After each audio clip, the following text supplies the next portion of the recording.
Hi, Captain Al Lorenzetti here for Skimmeroutdoors.com, Trophy Fishing Tackle, Bergen Bay Docks, and Patty Ann Charters, bringing you the weekend update and fishing report. This for the weekend of July 8th, 9th, and 10th. And looking at the weather first, it looks like it's going to be an excellent weekend. Ocean capable, ocean, not more than 3 feet, and mostly sunny, and we'll see what happens. But it looks like a real good weekend, both inshore and offshore fishing. Let me touch on offshore first. I'm down here at Trophy Tackle, got a report from John. And the tuna fish action is great when it happens. It's just inconsistent. It's not an everyday thing. I mean, there are some days you're going to catch a few fish, but there are other days you're going to beat on them. And it's bluefin with yellowfin mixed, and it's anywhere from northeast of the Bacardi to the Coimbra, like I said, in that 200-foot kind of depth in that area. And he said, more importantly, it's like the watercolor quality that really is affecting it, the chlorophyll count, So keep an eye on that. But when it's good, it's really, really good. Inshore fishing, decent fishing now. I heard this past week. I didn't do it, but I got a couple of reports from guys who fished the Fire Island Reef and did pretty well with fluke and some sea bass as well. And there's ling and porgies, some nice sized porgies on the reef. Heard Hempstead Reef is also producing very well. Again, fluke, sea bass, porgies.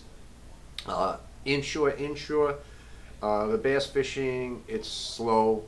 In our area, there's still a good amount of fish down in Jamaica Bay, and the fish are now like from Shinnecock around Montauk and all the way up into New England. So we'll see what happens with that. There's always a couple of fish around, but it's nothing consistent at this point. We're in the summer zone now, the summertime with warm water, and those bigger bass don't really like it. There's some small schoolies around. Bluefish action, again, they're popping up all over the place in the bay. And it's a lot of fun too. And weak fishing, like I said, it's pretty much over. A couple of fish early, they moved off. I heard there's a bite, catching some fish down off at Heckscher State Park. Down towards Sayville, there's a couple of fish out in the bay with some bluefish mix. So that's an opportunity for people from a little bit further east. And what else? Fluke fishing inshore has picked up some. Had a decent catch a couple of days ago.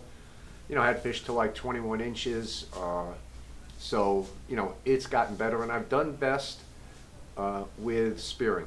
Good old natural bait spearing, they tend to jump on that now really well, so that's what I recommend that you use. I mean, the gulp works too, but the spearing seems to be working better. And while fishing gulp, I came up with the little triangular bites out of it, so there's blowfish around now as well, and some kingfish. So that's pretty much what's been going on. Down here at Trophy, got some interesting products. This jig, these shottle jigs from Japan, compact but 400 grain. And this, guys are using it both jigging for pelagic species and also tilefish. And he just got these in. They're beautiful jigs. And Ron Z came out with a couple of interesting things.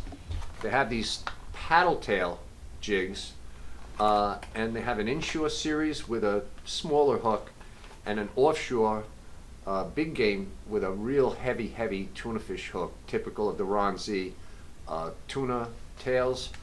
And so these are interesting, and they've been catching like crazy. That paddle tail really is attractive.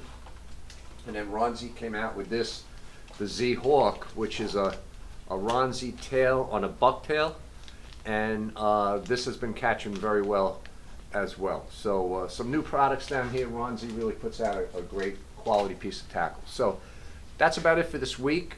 Looks like weather's going to be great, so get out there, have fun, catch them up, be safe.